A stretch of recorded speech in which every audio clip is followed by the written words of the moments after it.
वैकुंठ चतुर्दशी कथा अलग अलग कालखंड में तथा क्षेत्रीय जन कथाओं के बीच वैकुंठ चतुर्दशियाँ कुछ कथाएं लोकप्रिय हैं। आइए जाने इन कथाओं के बारे में।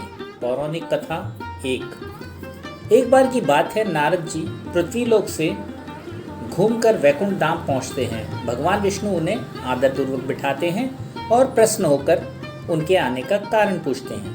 नारद जी कहते हैं, हे प्रभु, आपने अपना नाम कृपा निधान रखा है, इससे आपके जो प्रिय भक्त हैं वही तर पाते हैं। जो सामान्य नर नारी हैं वह वंचित रह जाते हैं। इसलिए आप मुझे ऐसा सरल मार्ग बताएं जिससे सामान्य भक्त भी आपकी भक्ति कर मुक्ति पा सके। यह सुनकर भगवान विष्णु बोले, हे नारद, मेरी बात ध्यानपूर्वक सुनो। कार्तिक शुक्ल पक्ष की चतुर्दशी को जो नर नारी व्रत का पालन करेंगे और श्रद्धा भक्ति से मेरी पूजा अर्चना करेंगे, उनके लिए स्वर्ग के द्वार साक्षात खुले रहेंगे। इसके बाद विष्णु जी अपने वैकुंठ के द्वारपाल जय विजय को बुलाते हैं और उन्हें कार्तिक चतुर्दशी को वैकुंठ के द्वार खुला रखने का आदेश देते हैं। भगवान विष्णु कहते हैं कि इस दिन जो भी भक्त मेरा थोड़ा सा भी नाम लेकर पूजन करेगा वह वैकुंठ धाम को प्राप्त करेगा।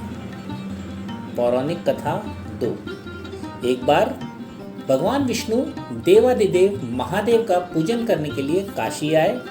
वहाँ मणिकर्णिका घाट पर स्नान करके उन्होंने 1000 स्वर्ण कमल पुष्पों से भगवान विश्वनाथ के पूजन का संकल्प किया। अभिषेक के बाद जब वे पूजन करने लगे तो शिवजी ने उनकी भक्ति की परीक्षा के उद्देश्य से एक कमल पुष्प कम कर दिया। भगवान श्रीहरि को पूजन की पूर्ति के लिए 1000 कमल पुष्प चढ़ाने थे। एक पुष्प की कमी देखकर उन्होंने सोचा, मेरी आंखें भी तो कमल के ही समान हैं, मुझे कमल नयन और पुंडरीकाक्ष कहा जाता है। यह विचार कर भगवान विष्णु अपनी कमल समान आंख चढ़ाने को प्रस्तुत हुए। विष्णु जी की इस अगाध भक्ति से प्रसन्न होकर देवाधिदेव महादेव प्रकट होकर बोले, हे प्रिय विष्णु, तुम्हारे समान संसार में दूसरा कोई मेरा भक्त नहीं है।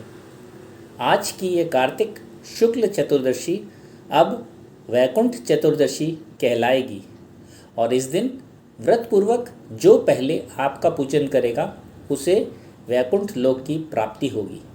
भगवान शिव ने इसी वैकुंठ चतुर्दशी को करोड़ों सूर्यों की कांति के समान वाला सुदर्शन चक्र विष्णु जी को प्रदान किया।